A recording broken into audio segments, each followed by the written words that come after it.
Idea by the Liberal Democrats to cut VAT on accommodation and holiday attractions. The industry is worth about £6 billion a year across Essex, Suffolk and Norfolk.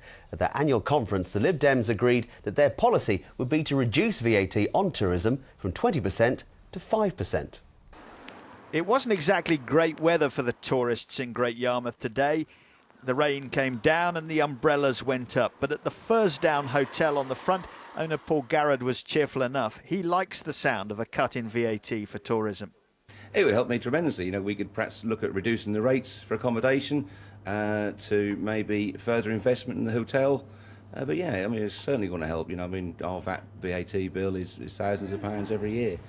The Liberal Democrats meeting this week in Bournemouth estimate that a cut in VAT for tourism from 20% now to 5% would cost the Treasury £1.2 billion in the first year. But eventually, they say, the economy would benefit.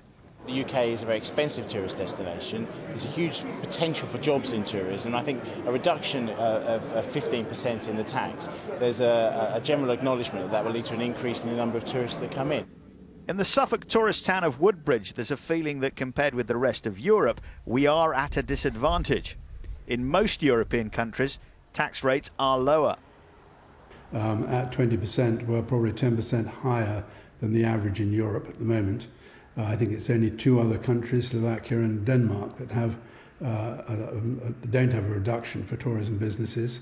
Everybody else in Europe does, and we feel that we're at a competitive disadvantage to them. So, will it ever happen? Well, Chris Scargill is a tourism expert with the accountancy firm Larkin Gowan. He says, yes, maybe, but not anytime soon.